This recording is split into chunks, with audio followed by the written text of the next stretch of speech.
Well, welcome, everybody to season 2, episode 14 of the Made in Dreams podcast. I am your host, Mighty Vicious, here always with the Emperor, Jammy James. And Good to be today, back. our guest, Aphrodite's Dream, Dighty for short. Let's get it, well, I guess let's hit the ground running. Dighty, tell us about yourself, tell us about your journey. What's going on? Yeah, so lovely to be here. So as was stated, my name's Didy. That is just my name and what I usually ask people to refer me as. I'm Aphrodite's Dream on PSN. So I started as a wee bab in Missouri, which was a tumultuous time. I had grown with like a close family connection, and eventually I also went to college in Missouri, where I studied theater and art studio, with a focus on printmaking. But you know, we all make decisions. It was fun, but it's printmaking. After that, right after I graduated, I moved to California because with my theater degree, I wanted to get into film. I mean, my mom always said that she always saw me in TV because as a baby, I would like act out the scenes on the screen whenever she'd watch I Love Lucy. Um, so then I ended up here in California, and I've been here for 2 years. And I think, funnily enough, whenever I moved to California was about whenever I got started in dreams. I wasn't in like the very first phase of like people waiting like 20 million years for it to happen. But I was in like the beta. Um, but yeah, that's kind of a very abridged version of my life. Oh, I mean, we share a few things because I finished college and then also went out to LA, well, to Mhm. California for a while. Um, so we'll get more into that because I want to see what your experience has been. But before we do that, I'm gonna switch over so people can see your work while we're Yeah. speaking, and I guess let's start out with I Dream in Pink. Like what? Mhm. Tell me about this project. Like what brought you to this? So really, I Dream in Pink is like it's a love song to myself and also to like every trans person who feels like they had to fit in a certain mold that they're constantly being put into. I know growing up in Missouri was not great because it's a pretty red state, especially where I'm from. I'm from like the southern, we call it the boot heel, where like it intersects with Arkansas. And my town was like 95% white. Basically, everybody was straight. Well, at least people weren't out. So I was like always the queer kid in school. I know that we had like 10 people with like my birth name, and people would be like, "Oh, have you talked to this person?" And they'd be like, "Which one?" And they'd be like, "Oh, the gay one." And that was me. Um, the nice thing is that I still had like a strong foundation because I was at least born and raised there, so I had a lot of friends who enjoyed my quirkiness, I guess. But that's just me being crazy. But I Dream in Pink. I knew that I suffer a lot with my art and finishing things and like bringing things into fruition actually. So I wanted to make something that was me reminding myself like how much I not only love myself, but love me being non binary and trans. And pink has always been like my color because as a kid, I wasn't even allowed to leave the house wearing pink because it was seen as too effeminate. I mean, of course, I was given like toy cars to play with, where I'd be with my sister in the other room and I'd play like with her Barbies with her, and I would cut up our clothes and make little like rest in peace those fashion accessories. But I have grown since then with my fashion. um, but really, I knew that I wanted to create something that I saw in my head because this tree is sort of this place that I always go to whenever I want to feel like home. Because whenever Missouri didn't feel like that, I could just lay in bed and I could just like close my eyes and I was here where all that it was this lush field of like green grass and this one tree in the middle. Um, so I Dream in Pink was literally everything that's in here you saw and everything that I said was like straight from the heart, with like the musical score that I sort of like defined. Thank God I had Curtis, who helped me with it because I'm still struggling with the music tool sometimes.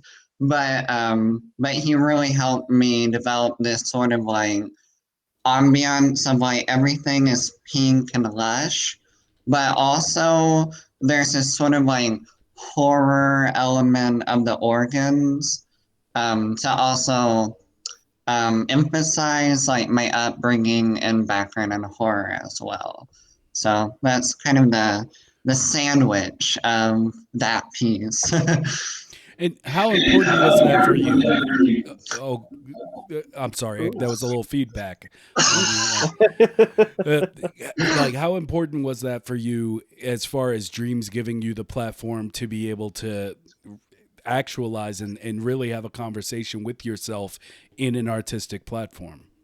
Um, I'll be honest, whenever I released it, I cried, because it was so important to me. Dreams like giving me the opportunity to create this place that like meant so much to me. Like when I say it means so much to me, I mean like this place was honestly life or death for me. Like growing up, without it, I don't know where I'd be, what I would have been, without like that solace. And so I wanted to actualize it so that anytime I felt that pain, I could just turn on dreams and I can go right back to it. And yeah, I do like kind of have this somber monologue, but the whole point at the end was to remind myself that like you're not what people try to make you. You're the person that you have made yourself to be. And you're this person who is a guardian, an angel, a goddess, pink of love, of beauty, and you realize that, you love that, and you move on with it. And so dreams helped emphasize that for me, and honestly, I'm in debt to it. Awesome. I mean, that is powerful stuff. Yeah, um, I'm very dramatic. I mean, some things deserve to be dramatized. Right.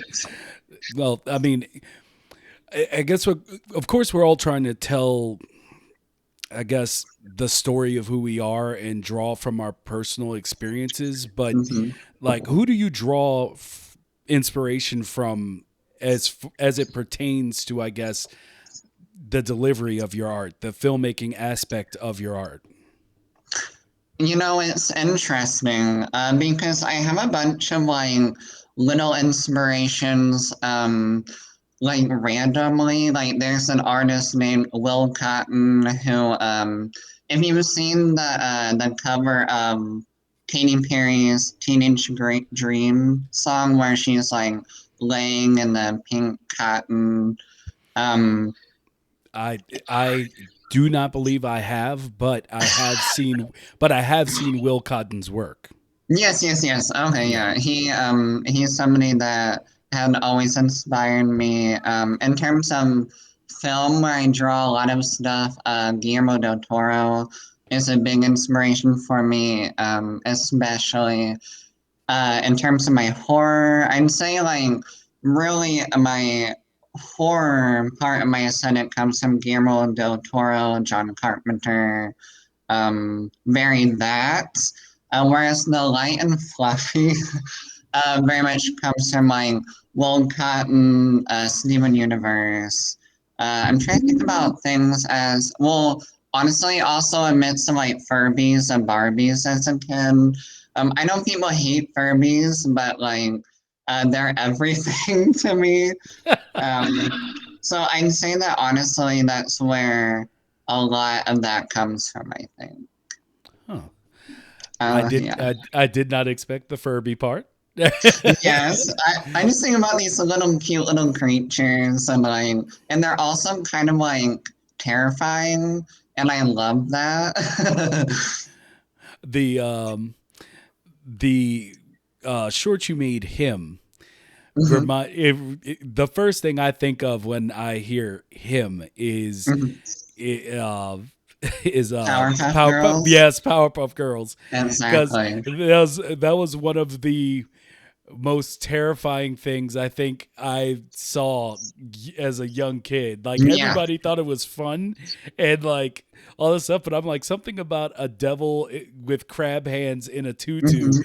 speaking in like five voices at once. I was like, like I wasn't even like a child when that show was on, and I was just like, that is kind of creepy. I like Cartoon Network in that time era is like it's so like because like him, I remember watching Powerpuff Girls and being like, now why can't that be me? um, and now thankfully that is me. Yeah, But indeed. like between that and I even watch like Courage and even like shows as demented as Cow and Chicken, everything like that, I go, I will absorb that. I will turn that into moisturizer and put it into my skin. Um, and now I draw a lot from like that content as well. So is everything you do a play on like I guess self reflection of looking inward and kind of shining a light through yourself and putting up your art as a silhouette on the wall? Like, is it that type of self reflection and realization, or is there a message that you yourself are trying to, or that you feel you're working towards? Like maybe you haven't gotten the original thesis yet. Well, it's a little bit of both, I'd say. I think that almost everything that I do, I put a little bit of myself into. Um, and honestly, I say a little bit of myself, but I actually put a lot of myself into literally everything. Because I do have like a message, and especially within dreams, of like wanting to show like game devs and even other dreamers who just create things. Mm-hmm. Because like we all have a bias. We all have like our own brains and our own perspectives and the world around us. And I can see whenever I play these dreams and I watch like these animations and these short stories, how overwhelmingly like heterosexual they are, if there is sexuality played at all. And I want game devs and dreamers to to just make people queer. I want people to see that in the world that we live in, um there's queer people literally everywhere, obviously. And I want games and dreams to reflect the world that we live in. And I want trans stories. I want queer stories. I want games where there's just this little guy who's just oh, my boyfriend and I broke up 2 days ago, and that's his only line in the movie. It's the smallest thing. So my goal is always to provide a voice that was suppressed for generations for queer people. And I want to bring that to dreams because if there's one place to start, I think that dreams is the perfect place. I would definitely agree with you. Um, I think we're just getting to basically the crux of what dreams can be. Mm-hmm. I definitely see it as a trendsetter in a way that it's going to take over a lot of the.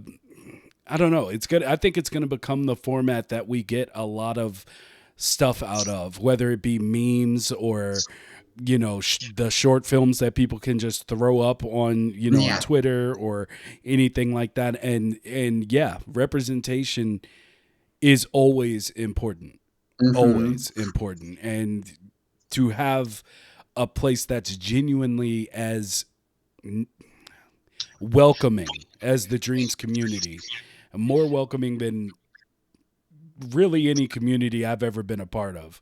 Oh Like, yeah, easy. I know. Especially whenever I released I Dream in Pink, I was it was hard for me to release it because I was absolutely overcome with anxiety. Because I know that there are people that love what I do, but of course there's plenty of people who hate that I'm so queer driven, because it's very oh, why does everything you do have to be queer and all that? Which I mean I think I make my message very clear why. But whenever I Dream in Pink was picked for Picks, I was I'm I don't know. But I think that I actually had an out of body experience where my soul left. And Curtis, the love of my life, my favorite Canadian, he uh, he had tweet direct messaged me about how they were playing it on their stream. Um, Jen and Tania particularly, who I think that honestly I can't thank those two enough, especially.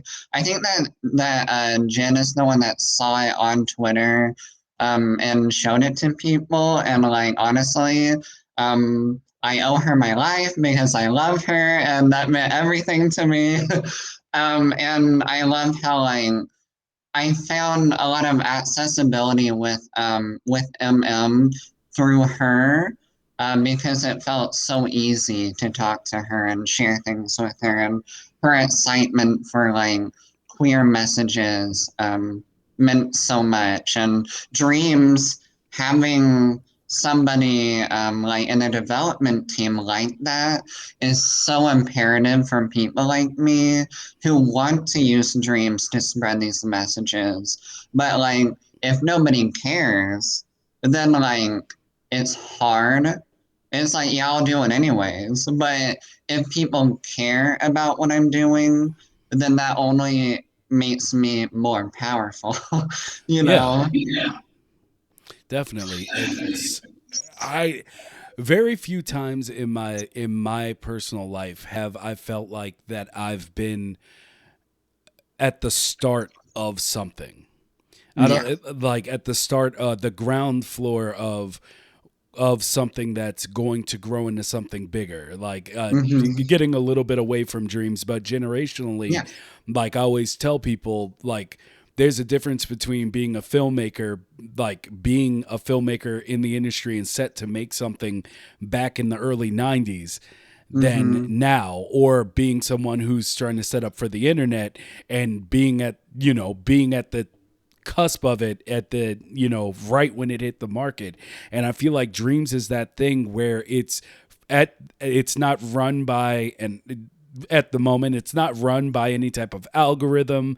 Right. Everybody's on the ground floor. Everybody is trying to get their work out, and it really means, and what it's showing through Twitter, that if you make something, you can actually have it be seen, Mm-hmm. and it's not so hard to get your stuff out. And that vehicle that's been created by dreams, I can't express enough how important and potent that is.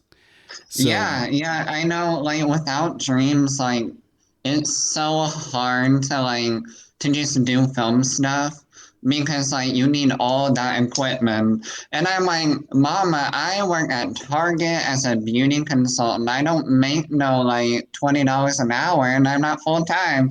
I ain't got that film crew money.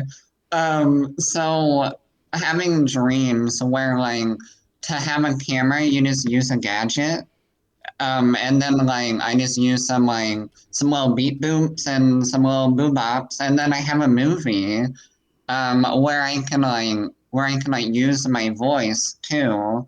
It's like everything. I mean, I wish I could like transpose myself into dreams and just be like, wow, look, I'm also hanging around and acting. But even just having being able to do the vocal work, and making a vision come to life, and then putting it on YouTube and being like, hey, y'all, look at this thing that I made, is incredible. Even as somebody with, as I said, like literally zero game dev, I took no classes in high school or college. I still hardly know what I'm doing half the time, but I know what I want and I know what I see, and that's how the things come to be.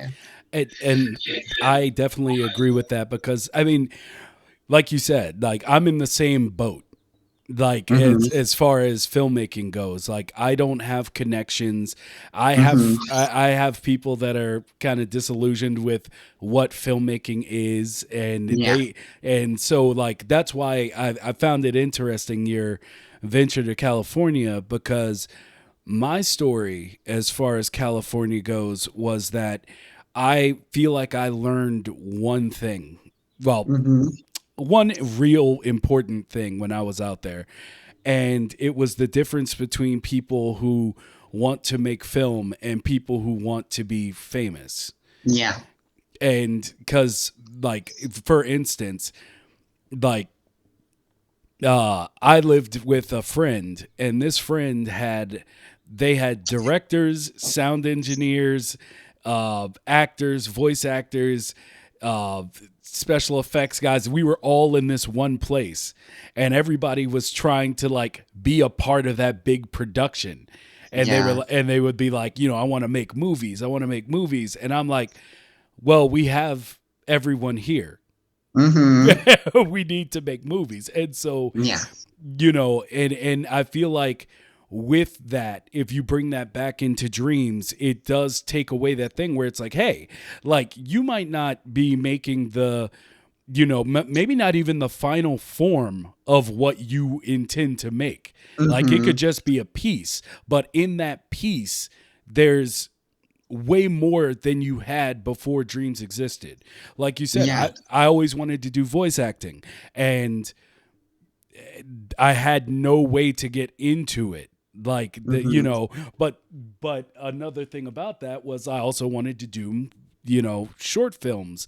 And I had no way to do that because I've been like really close to putting together a production, like a month away from beginning production in IRL.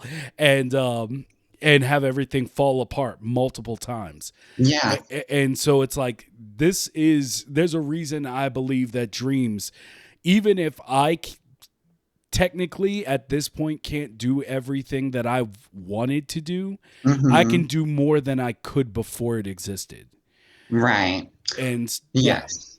So, I mean, go I ahead. I don't want to just keep talking. Oh no, you're fine. No, I love it. I definitely because like through and through, I'm an actress and like performing is everything for me. I know in theater and in college, it was so hard for me because I didn't fit the normal, and that's the normal like for their productions, and I got cast so little, and a lot of it was because of my voice, because like TLDR, when I was born with a cleft palate. So like that sort of like messed with my vocal tonality. It made my voice pretty nasally, and sometimes like it makes it have more of like a monotone quality. And so whenever I was in college, it was always, oh, how can we fix that? And I'm like, y'all, it's literally a physical abnormality. I don't, and like they would try to have like voice classes with me, and they're like, oh well, if you like lower the pitch of your voice, and I'm like, girl, that's not how this works. So like whenever I dealt with that and in college, it made me realize that like most of my path towards doing what I want to do, I'm literally gonna have to like build on my own. And the nice thing about dreams, um, and honestly, like, um, and some of the film work I've been able to do around here, I get to just do it myself. So nobody's gonna tell me, oh, can you like fix that? And I go, no. And I just do it anyways. And like even when I first got here, I started doing like film extra work immediately. I'm SAG eligible, but I ain't got that SAG money, which is the actors union for people who don't know. Um, and that's like a gateway to be able to actually get auditions and agents and all that. But also LA is very money, which who has that? So the nice thing about Dreams is that I pay for the game, and now I can just do whatever, and it doesn't cost me anything. Well, I mean, PlayStation charges me, but not Media Molecule. Yeah. um so let me, I guess, I still want to harp on that point though, like, Yeah. because it really is a big one, especially for people dealing with film. Like, Mm-hmm. it's just like, I don't know how many times you've been hit with this, but people are just like, yeah, you say you want to make movies, just do it. Mm-hmm. All the And time. yeah, they're like, you want to make movies, like you say you want to do it, just do it. And I'm like, yo, this isn't the same as, nobody's profession should be looked down on. So I say that Right. as a precursor to what I'm about to say. Mm-hmm. But some professions are easier to accomplish. I, Oh I I yeah. I would hope everyone can agree with that. Like, if you're a teacher, if you're willing to move, there is always a job there for you. Mm-hmm. Like, in most professions, there's a place for you. When you're a creative, it becomes a little more difficult, especially when it comes to your own being able to control your own direction in the creations you want to make. And Yeah. so, yeah, like the money thing, nobody, especially right now, nobody really has that except for, people who always had way too much before Right. before it started. But then also going back to that story about LA, it's the idea that,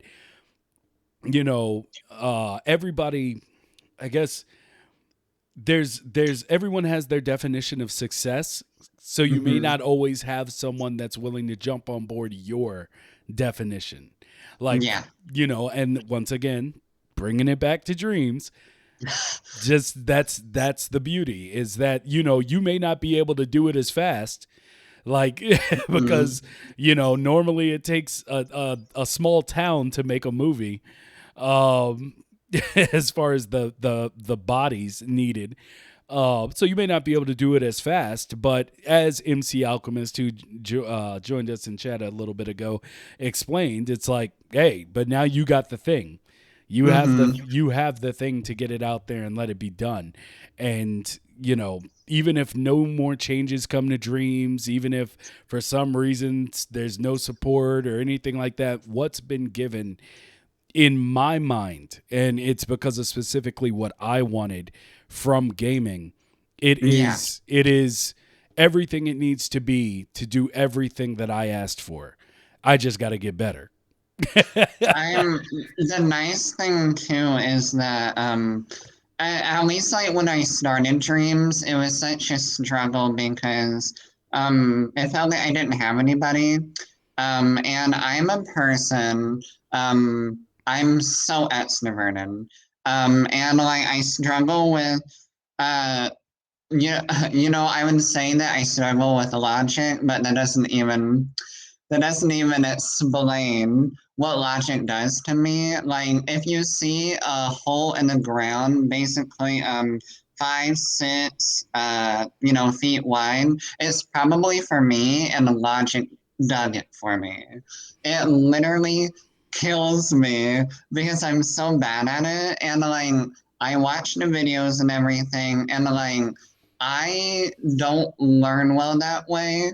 I learn better having people there with me. And that's why I'm begging Media Molecule for multiplayer because I need help. um, I mean, even with I Dream and Ping, without Curtis there, like helping push me, like be like, you can do this, and helping me with like music and any like sort of logic questions. Also, I messaged Tap so many times. Like so many times, and I remember I sent him like this paragraph, and I was like, "Oh my God, Tap, please! I am panicking. I have no idea how to do this, and if I don't get this done, I'm gonna scream."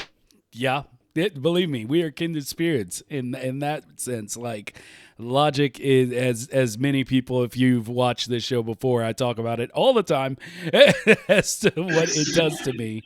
But yeah, it's, I mean, that's the thing. It's, there is help out there, and Hmm. as we talked a little bit about before coming live, like the idea that all of us that are in dreams right now are we're basically the groundwork. We're the people that are paving the way for those that come after us, as far as Hmm. the knowledge that we can share to stop that wall from deterring other players. Yeah, Um, and so, like, all of us may not be, the gods of dreams, but we're certainly gonna not. we're gonna be, we're gonna be the foundation of basically keeping dreams going. Yeah. And that's, in a more recent thing that I discussed, with Kermidius, for those that are familiar with Wuxi, was the idea of sharing in dreams. We'll have that solo imps episode coming up. I'll be uploading it soon, but I want to get a few more done before we do that. But yeah, we were talking about sharing in dreams, and the idea that, everything we do right now is building up, really building the community. Like, we are Hmm. making dreams better even without Media Molecule, like, making changes. And so Dreams is games communism. Wow. MC Love out. that. I mean, yeah. And so, I've said this before, but I really do want to push, like, for people who do have issues kind of like sharing what they do. Now, the assets, yeah, that's your asset. You do what you want with that. Mhm. But as far as the knowledge, and that's what's important to me, more importantly to me, the knowledge of doing certain things within dreams, all that does is make dreams better, and it makes Mhm. people within dreams better. And it's just, yeah, as Alchemist said, it's games communism. Like, that's I what we're mean, searching I mean, for. without that, like, it'd be so hard for me to do anything. Just because, I mean, like I said, I have none of that background. And the dreams community gives me the opportunity to like, because like my goal in dreams is that are to tell these stories. I'm not trying to, I'm not trying to like make something. I'm not trying to like make something groundbreaking or like become this new face of dreams or like change the wheel, as they say. Yeah. I just want tools to help me like bring my stories to life. Or at least like help and I mean, thankfully, which I've gotten to be able to bring these things to fruition. Because otherwise, and I've definitely had this before, where like I'll play dreams and then like I just can't. I have to stop because I'm too frustrated, flustered. Because dreams is honestly hard for me, as it is for some people.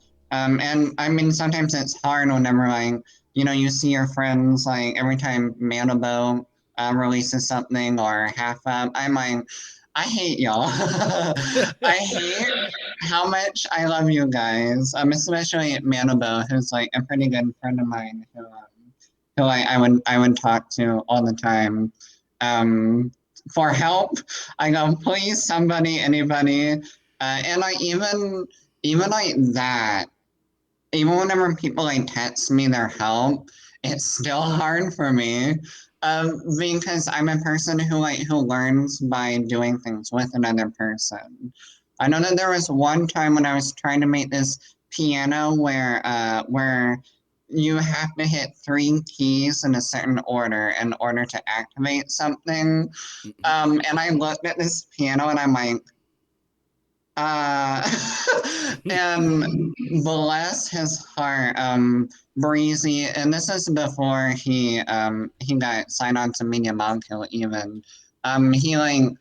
He let me. I don't know what it's called, but like I was watching him while he was doing it, um, on the PlayStation, and like he was explaining to me what he was doing, and I was like, perfect. That's what I need.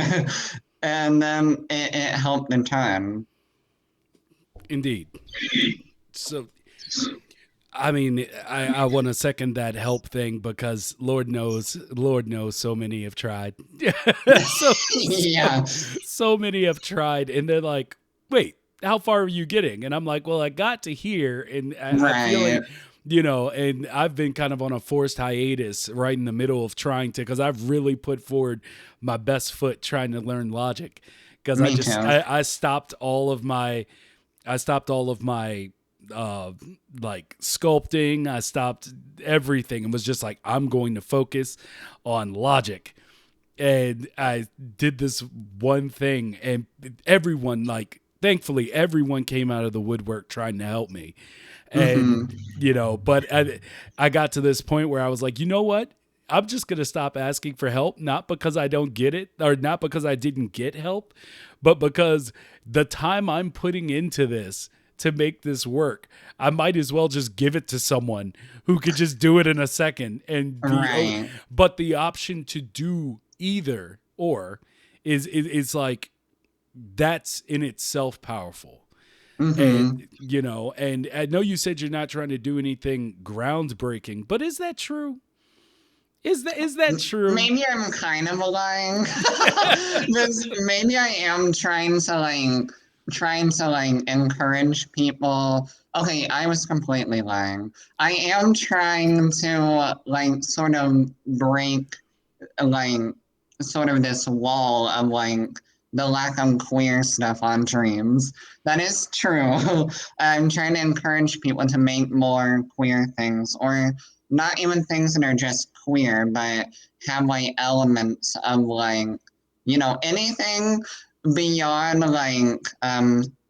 straight white male sort of things. Like, all right, we had enough. We're ready for Yeah, I ready mean, I can for understand that. more things.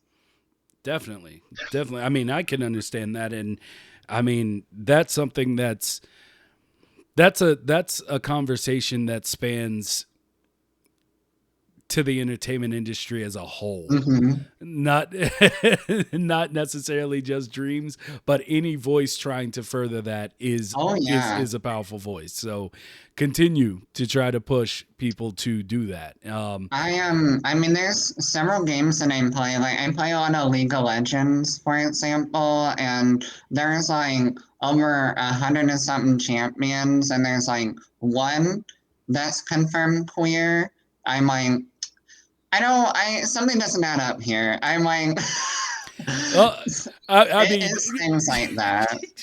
okay, well, I got one, and it was before Senna was released. I know we're getting into League of Legends talk here a little Right. bit, but I until Senna was released, the thing that tripped me out was they had one black male character, and Yeah. the skin for that black male character turned him white.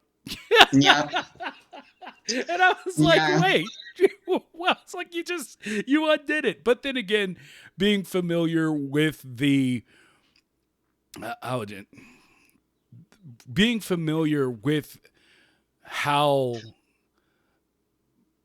I guess black people are perceived within Hmm. Asian culture, it Yeah. makes it like I get why they did it, but it's still not a good look, you know. but yeah, Right. but And I yeah, mean, I know that especially in trans stuff gets a little complicated, especially in that area because I know that they would have and this will be my last thing about League of Legends, sorry, but I know that they had a character they knew that they wanted to make trans, but then they had to pull back on it. And I want game studios to just commit to it, just do it, because I know that we're always scared about, you want your game to sell. I know, even whenever The Last of Us 2 came out, and Ellie was, uh-oh, maybe a lesbian, or maybe Abby is trans, things like that. There was so much controversy, and I'm oh yeah, I want people to realize that queer people are literally all around you. Like when you go to work, there I can assure you there is at least one. yeah. And I can assure you that you have met a trans person, even if they haven't been hello, I'm trans. And I want game studios to normalize just having those characters. It's like you don't have to make a character, you don't have to make a gay male character who's oh, effeminate and oh, zippity doo dah. You don't have to rely on that. Yeah. You can just have the simplest little details and just make your game, tell the stories you want to tell, have a queer person, maybe don't kill them for once, that'd be great, because that happens all the time. Maybe let them have a happy life too. Things like that. I have a million things that I want to do in terms of with the voices and telling queer, also queer happy stories where they end up together, where maybe not one of them dies of AIDS. That's always ideal. Whenever you have those stories where it's a happy ending too, or having trans characters who don't have to like pass for their gender and like the society norms. I want everybody to have like characters that they can see and they're like, that's like me and that means a lot to me. Because I didn't have a whole lot of that growing up. And I know that really would have helped. Yeah, it changes a lot as far as just seeing someone like you. Hmm. You know, and that's been something that maybe not on this show, but on other podcasts that I do, I've talked about multiple times. Like Yeah. people don't understand a lot of the times just the psychological damage that comes from not being able to see someone like you represented in the roles that everyone else sees. Hmm. You know, and some people are like, oh well, you just pull yourself up by your bootstraps, and you know, you just be you, and if you're strong Oh enough, yeah. you'll make it. Blah blah blah blah. It's like, yeah, it's not that simple. I go, Like, oh yes, thank you for that. Now I am strong. Thank yeah, you. yes. I'm glad you told me that all I needed to be was strong. I'll be strong right away. I am a Um, gladiator now. Thank you. so like, yeah, it really is important, and um this might be a little too much for some people in this chat, but if you ever want to see, just personally for me, this is like the video that I could point people out to. That's just like, if you want to see what the psychological damage of not having representation can do, there was a psychological study called that was basically the doll study. And in this video, which if y'all really want, it's a little rough. At least it is for me. Like I tear up every time I watch it because it's just rough for me to see. But I'm tearing up right now just thinking about it. But yeah, it's basically, if you get a chance, Doll. It's I'll pull it up while we're talking again at some point, but it's basically just, you have, I'll explain it a little bit, and like I said, I'm sorry if this is being a little too much for some people, but it is important.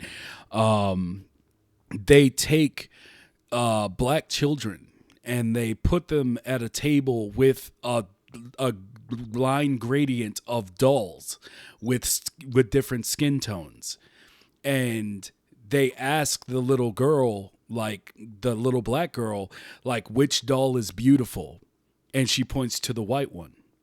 And then they ask which doll is bad, ugly, evil. She points to the black doll, and that's the doll that looks like her. So, you know, and you say like, well, how the hell does a child like come to that conclusion? And it's because, you know, when you see online in movies and the news, and all you see black people as is like crooks, thugs, villains, like all that stuff. And then when you see people like shown as beautiful and they're all Mhm. white women, like that stuff messes a child up. And the reason it hits me personally so hard is because I did not realize it, but I grew up on movies, comic books, like those were my big things. And about a decade ago, like I said, I'm an old man, but about a decade ago, I realized that a lot of the characters that I was drawing or writing about in my scripts, or even like, they were all white. And Mhm. I didn't realize it. Like, I just never even thought about it. And then one day I was just like, wait, where the hell are my characters that look like me? And that really messed me up. Like, it took me a while to really shift and think back to how all of that. So for all the people that, you know, get upset and they're like, oh, they're just trying to change characters to, you know, oh, this character has to be gay now, or this character Mhm. has to be black now. Like, there's a reason people are fighting so hard for that message to get out, Hmm. because it's literally making people feel like they are less than human. Yeah.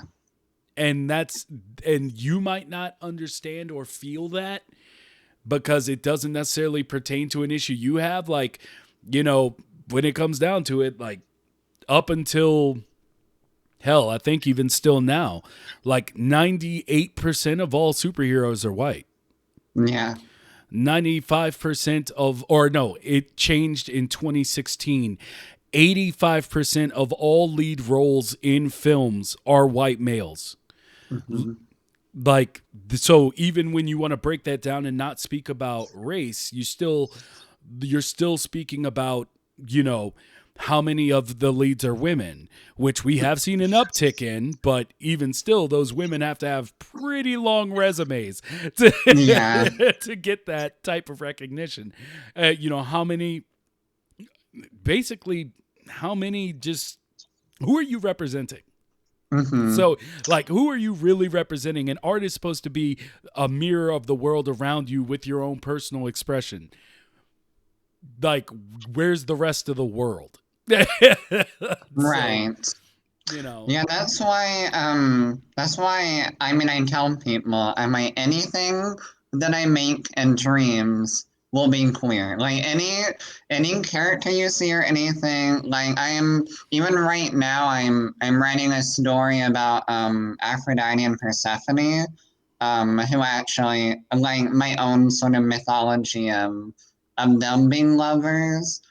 Because like I want I don't think y'all understand how gay I want to make dreams. I I simply want to reflect what I want to do in the film world as well. And dreams is just good at being able to give me the accessibility to be able to do that. Um, and I mean, thankfully, media, I think, is ever growing. And I think like diversity is getting better. But there's always room to to improve and to further um, show like this is what the world looks like. And sure, there's still places where if you look in a classroom, it's like it's all white. But then you have to ask the question, why? Why is it like that? yeah, It's not like, oh, it just happened. There's a reason. Or why in my high school was I one of very few people who came out. Like that's not there's something going on there. Like we have to like look at our environments, and that's why we have the media that we do to tell those stories to make us think. And then if we're always thinking about like our surroundings, then we can take into that fact and then make our own art that tells stories that should be told or need to be told. yeah. Uh, it's such a potent conversation. I just like it's. I didn't expect. I Right. didn't. I didn't expect to come here during this podcast, but yeah, I mean, do whatever you can to get your vision and your Mm-hmm. message out, and ultimately, that's what everyone's trying to do. Um, and so and a lot of people are conditioned in certain ways. Like we do pick up cues from what we see, what we watch, what we read, Mm-hmm. so but for those people, it's not necessarily trying to stop you from creating your vision. It's making you aware of, like you said, like the details where it's like, but do you see that though? Do you Right. see that thing right there in your Mm-hmm. vision? Like, and it's just really important. Like, there's not really much else to say on that, in my opinion. Well, there's a lot more to say about it as far as going into details, but Right. as far as just the the top of the tip of the iceberg being like making sure that representation is a message that's being flown on the flag out to the rest of people. Like, do what you do, and make your art and continue to grow. And as long as everybody continues to grow, like, we'll get to where we're going. It's only when you get it's only when you're closed off and purposefully obtuse, as my brother would put it, like, Right. it's only then that you really start to put yourself in danger of being called out for certain things, or even considering it being called out, like, Mm-hmm. um like the begrieved. How would Maybe I shouldn't use that term. No, because there's a way my brother explains it, and it's right, but it's like, it also is kind of asking for someone to take offense to Right. it, but it's just like the begrieved culture of the war on straight men, that whole horse shit that's going, Right. I those, love that. Yes, this yeah, war. yeah. It's just I like, mean, come on. literally, I just want to be queer. There is no war. I just want to be able to do things without having food thrown at me. Please Yeah, and thank you. yeah. Um, yeah, I don't remember the last time. I just personally, I'm here to be corrected, but I don't remember the last time that I heard of a mass genocide of straight white men doing it, like, happening. I just don't remember right. it. Maybe I didn't pay attention in the history books, but as far as I'm concerned, it's if there's a war, this is the most one-sided war you could Right. possibly. I I want people to realize, especially within the dreams community, that really like dreams is such like an easy catalyst for like all the like these messages that we want to send. And that's why like I use it to do that. Would it I mean it'd be yes, it'd be easier if like it didn't feel so like me, just here and everybody else is here. And I mean, I'd love to one day have sort of like a queer collective of like people who like we come together and like we just really just churn out queer content of like of every kind. And I'm hoping that if there's one thing that you can get from me and like this whole shebang, it's it's one to please make queer things, but to two like always consider like characters and characterization and lives that are outside your own, and always consider outside perspectives within the world, like trying to like make things from a different perspective, like even in just one dream, try it, and let that show you like how much power that can add to not only you as a creator, but to a piece that you're putting the same love that you put into like your own pieces, that you put your own bias in, which your bias isn't bad, I'm not saying that, but your own perspective, I'll say. Yeah. So I'll always, I just want to encourage people to always think on the outside. Think about people who are working every day to make themselves visible, and think about using your platform to help make that happen. Yeah. That's, I mean, that's pretty much it. That's Yeah. that's that's it. So, what I guess, is there a big project? Because we always ask this for whoever comes on, but Yeah. is there a big project that you're working towards, that you may be like, I'm not good enough to do this yet, but everything I'm working on is to get to this one big thing. Is there something that you got cooking in the far reaches, because we all have like 80 projects that we are still trying to Yes. work on? Is there's that one that's been sitting back there, it's pushed all the way back now, and you're like, that's what I'm working towards? Yes, I mean like, and I mean y'all saw like all those like working projects, which were basically all abandoned because of my either ADHD or incompetence, including that duck in the watermelon world. Well, actually, it was a platypus, but that's not important. That isn't the project, but it is something. It was like I'm bad with platformers. But I know that I put a little clip of it of the typing of dysphoria, um, and with like the little dictionary definition too. I really want to create this surrealist motion picture. Well, I call it sensory surrealist motion picture, um, about what it's like to like a personal journey of like what it's like to live with dysphoria, and like what that does to a person. It takes a lot of energy because that does like dive pretty deep into me, but there's something like kind of therapeutic about it.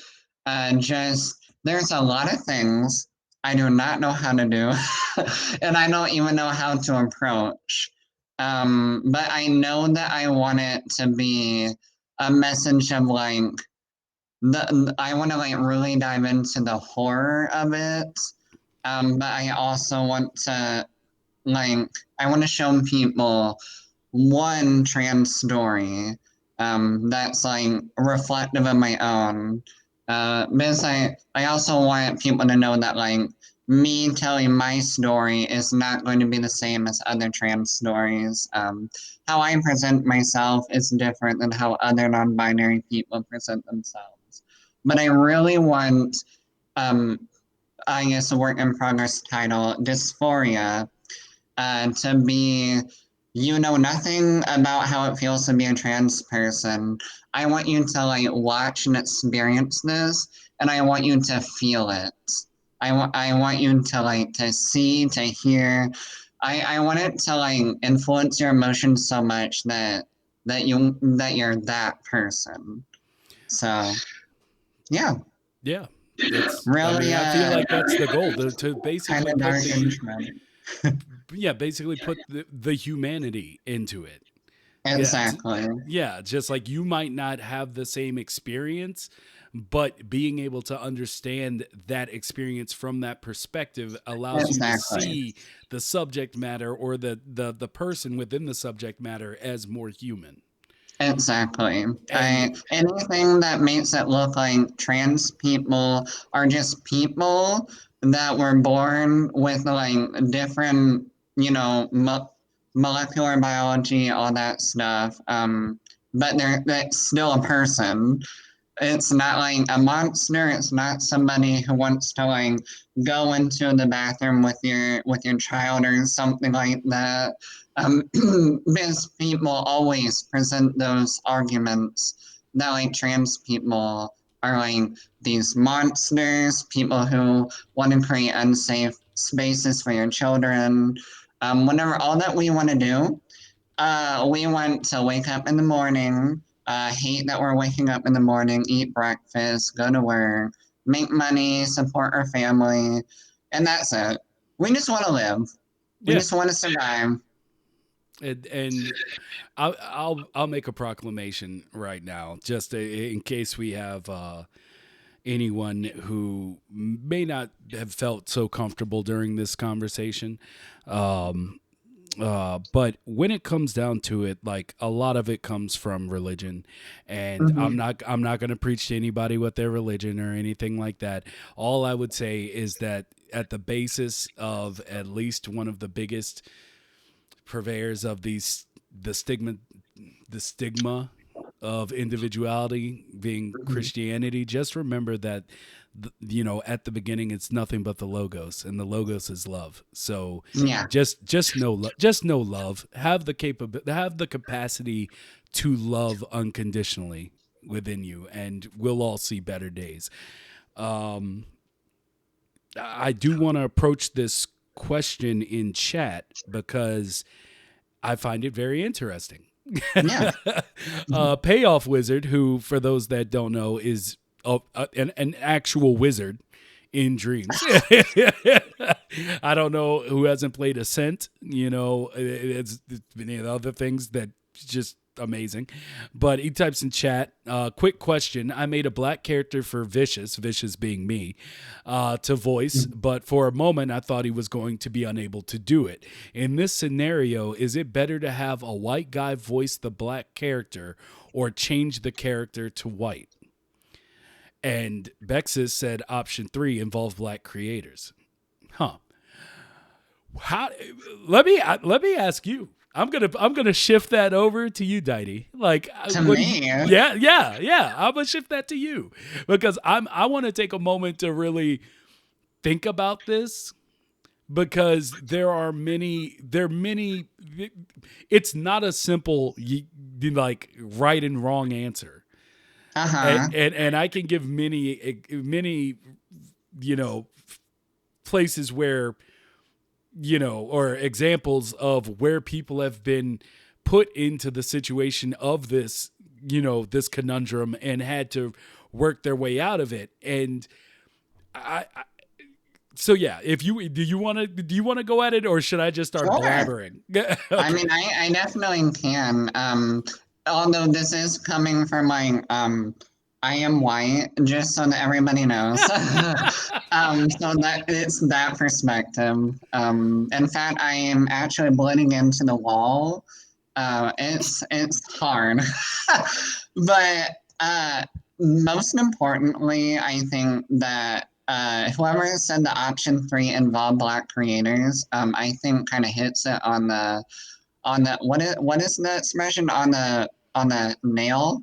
On Hits it. hit nail on the head There or we hit go. Okay, yeah. yeah, great, got there. I think that you should do everything that you can just to I think regularly involve Black creators, queer creators, literally people across the spectrum. If you have the opportunity to do that, then you should just do it. I think that in that situation, if you're worried that Vicious couldn't do it, um, then I would just find another black creator, because I don't know. I would just find another black creator because I don't think there's enough um, black created emphasized content on dreams. I want more. There should always be more, and I think that that's just an opportunity to do that. you know I really appreciate that answer from you and Bexus because I I get hung up. I personally get hung up in this because I'm always that like this all goes back to the representation thing. Like Mm-hmm. how many companies would have been saved from disastrous marketing if they had one black guy in the Yeah. office to be like, "Hey guys, that's not the way you want to do this." Like Yeah. like so Literally I same. so I get that. And also from Payoff Wizard, who says, obviously the best option, but I wouldn't know where to start. I'm going to tell you, like, we were doing roundtables for those that might be your first time here. We did roundtables where we had creators from Dreams just coming in with just 6 of us, and we were just talking dreams the whole for like 2 hours. Mm-hmm. And I was, looking back because I watch all these over again. And I was like, I haven't had any black people on. And it wasn't on purpose Like it was just I noticed it while watching back through. Sometimes I put the podcast on because I'm taking notes on things I do as well. Hmm. It's like, how can I make this better? How can I change this up? But it, the moment I realized it, I was like, okay, I want an all black like an all black Yeah. round table. And that's where I come back to what Payoff Wizard brought up, because I have been trying to find black creators in dreams, and I I thought I knew how to do it. I thought I would be like, oh, well, I'll just look for black creators, we'll get it done. It's so hard. Like Hmm. like even people, because some people don't have their faces out there like me, and Yeah. and there were some people where I was like, I think they're black, but I don't know. And and it's not necessarily because of anything they said or hearing their voice and Hmm. being like, oh, that's a black guy. No, it's just there were ones I was like, I thought they were black. And finding out that some of them weren't made it so much harder for me to try to Hmm. fill up. So I'm still trying to do it. Like Right. I've reached out to the creator for Modi, Son of Thor. Hmm. Um, I love that. exactly. MC Alchemist. I did that. I'm not even trying to shy away from it. I did. I like DM someone would be like, "Hey, you black?" And I'm gonna tell you, I got some interesting answers. Like it wasn't just a straight up yes or no. Well, it was yes and no, but at the same time, it was like I got other answers, and that way Hmm. it was wild. And so it is what it is. I'm not calling anybody out, making fun of anybody, trying to say anything negative about anybody. Um, Splatty's Adventure creators, Black and Streams. Drop the name for me. Oh, that's a Drop good one. drop the name for me. I'll get on it immediately. Yeah, I mean, even me, the only person I could even think of was Actramon. Actramon, I don't know how you say it. He's like also a cosplayer. He did like a really spooky thing. Guys, drop it. See, payoff or MC Alchemist said, "I'm sure the community could help you." See, I tweeted about this. I was like, drop names of Black Dreams creators so that I can look them up and reach out to them for a roundtable. Nobody responded. Sometimes Twitter is kind of rough. See, but it's the only place that I know that the largest vocal community Right. of dreams is. Like Facebook, yeah, like you have the people that constantly get the thumbs ups and all the interactions and stuff, but then you have people Hmm. who will ask things in like crickets for Yeah. forever. But like Twitter, usually you at least get someone Hmm. who will drop and be like, oh, they'll drop and be like, hey, blah blah blah, that one person might be me, because somebody I'll see somebody not getting responses, and I'm on Facebook like once every 2 weeks now.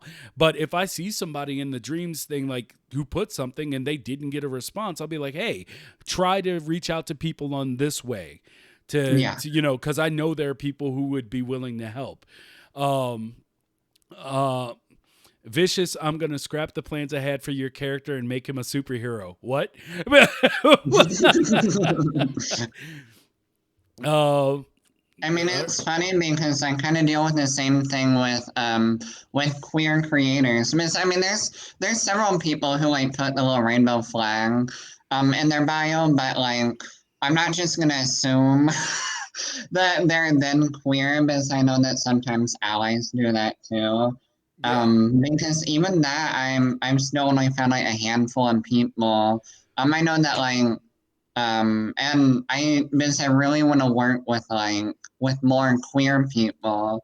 So especially if you're queer and trans, anybody that's watching, like, feel free to message me because I simply want just a nice queer collective of people, so that we can really turn dreams rainbow. I love that. There we go. Hmm. Okay. There we go. I'm just taking down notes of all the names people are dropping in chat Right, because yeah, good because I'm idea. because I'm definitely gonna be running at Messenger. people. Yeah, I'll be running. They'll be like, dude, if they know each other, they're gonna be like, yo, this guy is he's really Right. rabid about this. Um, I mean, I loved it when y'all did the all women's round table. Like, I definitely watched the shit out of that. I was like, we love it.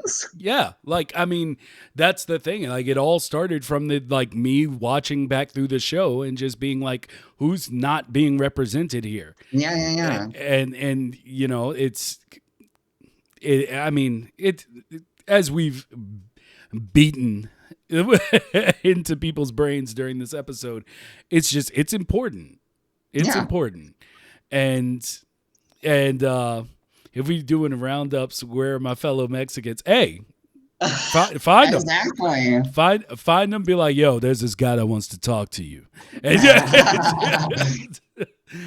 so yeah, so that's what I'm saying. Like, it's sausage fest no longer. Like, it really did. Like, I mean, we've said on the show a few times now that if there is no like popularity quota to Hmm. get onto this show. Like, we just want to talk to anybody who has anything to say, feels strongly about what they Hmm. have to say about dreams. Like, it's not about who the best creators are or who's the best at logic and animation or making cinematic things. It's just, do you love dreams? Do you have something you want to say? And making sure that we get enough people and diversity in the people we have to make sure everything is said. And so, you know, I still want Payoff Wizard to jump on here with me. You know, I still need to do my solo or the solo joint with MC Alchemist, who was on our roundtable. But anybody who wants to be on, all you got to do is hit us up. Like that's that. I mean, we may have a schedule, so it may take a minute to get to you, but we'll get to you. And if not, I'll talk to you on my solo int show where I just talk to people. Yeah, War Garble I've been trying to nail down for a Oh, long yeah, yeah, time. yeah. And the one time he had time to do solo imps with me, I was injured. Oh, so I you hate to see it. so so yeah, I'm just like, man, the one time I could have had War Garble. But like it's just like he's like, yeah, I'm free 10 days, let's do it. And I'm like, I'm bedridden 2 weeks. Right. Cool. But yeah, like there's so many people I want to speak to, but I want to speak to everybody. Yeah. Man, if I don't get into the Hispanic podcast just because I'm busy with college, I'm gonna be upset. Well, keep in touch. Keep in touch. I'm Mighty Vicious everywhere. So if you're on Twitter, drop me a DM and just be like, hey, keep me in mind. And we'll get it going. Because I don't have a problem with doing, and I love the roundtable episodes because a lot of times I feel like I'm talking too much. So like I always feel like What? I No. always feel like, no, personally I always feel like I'm boring my guest. Like Oh, like that's just how I feel about it. I'm just like, that's why I rewatch things. I'm like, did I give him enough time to speak? Like, did I take over the conversation too much? Like, you know, did I make it about me? And hmm, just all those notes I try to take to be better for you guys, for the people. So yeah. So yeah, I'm not sure how to pronounce your name, but is it Char? Char, I don't know, or I just message me. just message me, okay? Yeah, self-aware mighty. I'm always, that's my thing. I mean, if anybody who's watched any of the other shows that I do, I'm just a hypercritical thinker. Like I'm food for thought made into a person. So like that's how I work with everything. It's also why I also torture myself in my creations, as I feel all artists do. You're always Yeah, literally me. I mean, there's so many things that like I want to just finish, but I'm just like, I'm trying to make this platformer with this platypus with a dragon fruit on its head, and I don't know how to make platformers well. And I watch all the Alexis videos, I watch all the tap videos, and I'm like, y'all. mm-hmm. It just really be like that. That's why I primarily stick with like the short films because like that's something that I know. I know how to do like camera work and stuff like that. I know like what looks good. I know how to like that sort of thing. But platformers, I'm like, um, all right. Well, anyways. Yeah. I'm still working on my first one, and it's not going well. But but I'm stubborn as hell. Like I had an art teacher in college who I drove him to curse at me in front of everyone. And he Good. and he good. Well, he's better than the other one that wanted to fight me, who literally Oh was yeah. about to fight me in class. But the one dude who cursed, he was like, "You are so effing difficult." And he was like, "And you're stubborn as shit." And he was like, "But you know what? That's probably going to work out for you." Yeah, he was like, "So even though you make me so goddamn mad," he was like, "I see where you have the potential to go." And I was like, "Well, I Right. appreciate that, and I'll take your words and work on myself." I'm, Love I'm, that. I'm still a canvas. I'm still, there's a lot of white, and I'm trying to fill it in. So I'll work on me. I love when, I love, and I know this is kind of beside all of this, but I love when people literally just say what they mean.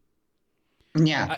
I, it is so refreshing to me because we all look at we all see things like our current politicians and all this stuff, and when you see people faced with something like just stupid, and no one in the room goes like, "Are you fucking kidding me?" Like just something that simple. Just something that simple. It's like you always have to have this decor. I like when someone's like, "Dude, you angered the hell out of me." Like, I'm like, "Hey, now I get some actual feedback. I can work on myself. If I feel I need to, maybe I won't, but you know what? Enough people tell me, maybe I will." It's Yeah, that's yeah. funny because like me as a person, as an artist or anything, I'm very like honest with how I feel about things. And the funny thing about dreams is that I really keep most of my opinions on people's things to myself because I know that like it's very much like a place of oh you're doing great and stuff, but I'm still very like critical. Like I watched so many of the animations and stuff, for example, and I'm like, that's well animated, but the story is kind of rough. But I can't like tell people that because I mean, one, who am I? And two, like two. I don't know, like dreams is just like this place of like just telling people that they're doing great out there. But I mean, I liked it whenever I want people to critique my stuff. I want them to be like, oh, I'd love to see more of this from you or this from you. I mean, as long as they're not like, oh, wow, this is dog shit, then I'm good. Because I'm like, don't ever tell me that because I will be so emotional. Oh I'm like, no. I love the critiques because I always want to be a better artist. I always want to tell my stories better, like each time I release something. So like if something doesn't work as well for you, I want to know, you know?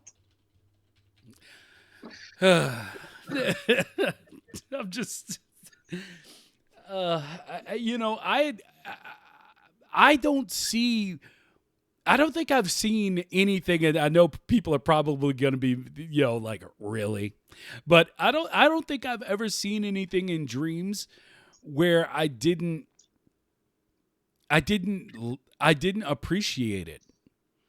And and Yeah, and that's fair.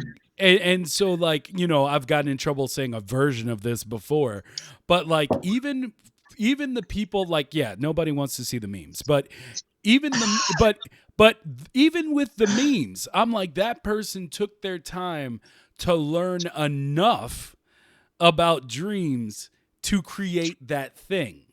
And it's kind of like how my new thing, and I fail at it all the time. Still working on it.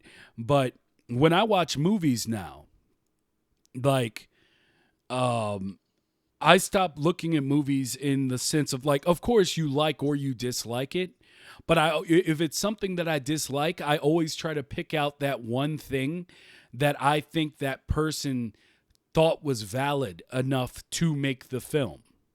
Hmm. Or like, you might watch something like the new Mortal Kombat, which I'm gonna watch it again because your boy was in moods. Okay, your boy was in moods, but like, I try to look at something like that, or Twilight, or I Am Number Four. Like, I'll watch anything. That's my thing. Like, I'll Me. watch anything, but I always try to look at, like, what was the thing that got that idea made, Yeah. or what was the thing that person really wanted to get through. And while they might have failed at all this other stuff that they might even think themselves that they failed at, they still wanted to nail one thing. And making movies and corralling, like I said, a small town worth of people Right. to try, like, doing all the movies are magic to me, and Oh and yeah. and and game development, to be fair, because it kind of fits into the same mold, where it's like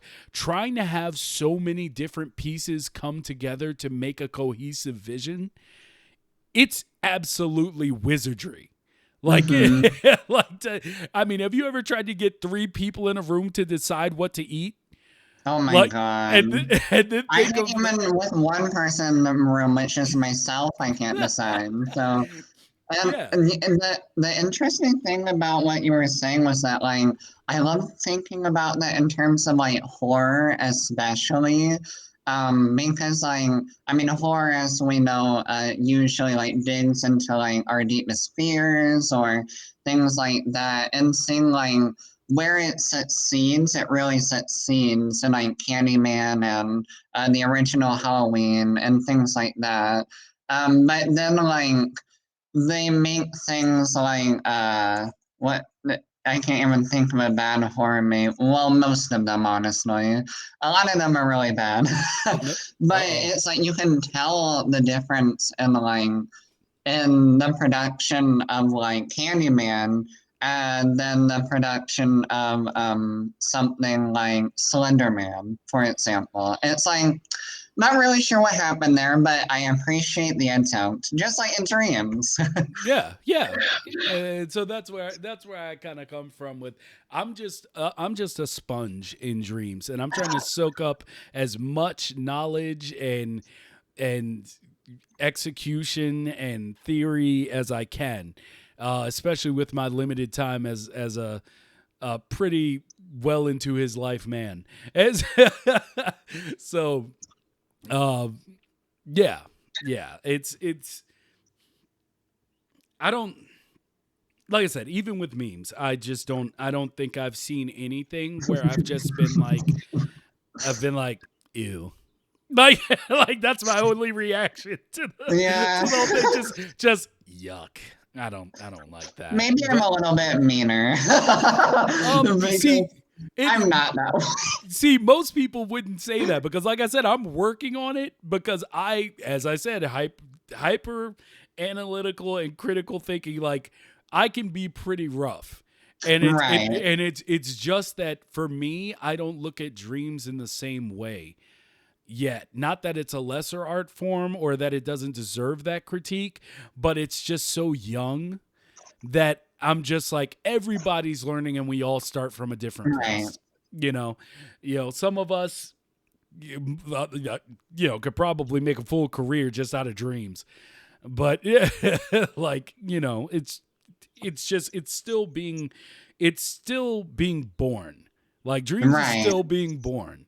And it's just it's the Wild West right now. Like Oh God. I it's know just the not Wild that. West. Not the Cowboys. No, it's the Wild West. And it really is, because it's just like everything goes right now.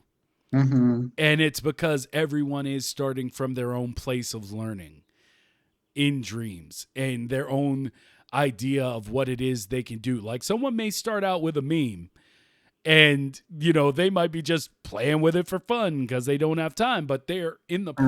process learning things. And then it's like that same person who created that meme that you sneered or rolled your eyes at, like they might be the person that comes back in 3 years of dreams and has done some insane stuff. Right. So it's just like everybody's using it for what they think it should be used for or can be used for right now. And so Yeah. I think even like people, and this is very me, suffer from like seeing people like Saku or like Half Up, like I talked about, who made like the winter gardens and water gardens, etc. Or even like Dorian, Manabo, etc. All these people make like such these cool things, and and this is just an artist thing, like where we compare ourselves, because I know that that's something that has brought me down, where I'm working on something. I'm just trying to make this stupid platypus, and I'm like, this is so hard. And then like I see that Manobo just released this little witch thing, and I'm like, no, listen. This isn't fair. Like I just want to make something fun and great, but it also takes me forever to do things. One, I think because of my ADHD, and two, just because if I can't figure something out, I get really like upset, and then I'm like, okay, I can't play dreams for the day because I need to take a step back. And then I watch like Dorian release like his 50th little mini game. I'm like, stop it. I'm like, please give me your brains because it's not fair. And it's hard for me to ask for help sometimes too, because I mean people are busy, people have their own lives and stuff. But I want to encourage everybody, just ask people for help. Don't do what I did, just ask people for help. Believe in yourself, just do what you can, because dreams is in its infancy, and like we're all learning together, we're having fun together, and we're expressing together. That's the beauty of dreams. that is the beauty of dreams. And is there, I feel like this is the time to wrap up. Mhm. And I've truly enjoyed this conversation. I Me always too. good. As I always say, hopefully I didn't bore you. And that's just No. it's just that thing. Wait. Can you ask for me? Wait, what am I asking? What? What Spicy said, can you dot dot dot can you ask for me? And I'm not I sure love where. that for them. I might, yeah. Let me see here. Let me go ahead and get that squared away. Just making sure I'm seeing Afroman's link. I have it up. I'll add that to my play later. But no. He said we should all ask for help. Oh yeah, yeah, Yeah, yeah, yeah, yeah, yeah. yeah. We Yeah, definitely, I'm really bad at that. and there might possibly be some big things coming up here that I'll be announcing. Um, that I'll be announcing very soon. But a old friend has come around and he's looking to use dreams for something. And so I might be reaching out to people to create a team Oh yeah. for a big project. So we'll see. We'll see how that goes, because we all know, it can all go downhill. Yeah, Right. it can all go Do you away. um do you want me to share like my socials? Oh yeah, go ahead. Do it. Do it. Okay, awesome. If y'all were at all intrigued by anything that I said, you can just you can follow me on Twitter at Deity Daydream. Deity is spelled like Aphrodite. Um, and uh, I'm there. And if you want to feed my narcissism, on Instagram, I'm Deity Adon Official, which is Deity ADON Official.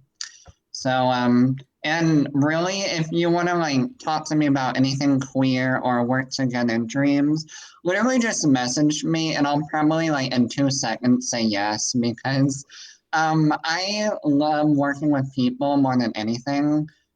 So that's why like having Curtis, for example, help me with the I Dream in Pink really helped me actually make that happen because without him, probably would still be in a limbo. So feel free to message me and we can dream together or something. Or just stalk me, that's fine too. Or just stalk me. Yeah, I mean, I love the attention. Like, Hey. like I work too hard to like to try to look this good to not be stalked. Like, let's be honest. I love it. I love it. I love it. So, uh, ladies and gentlemen, it has been truly an honor to speak with Deity today for the podcast.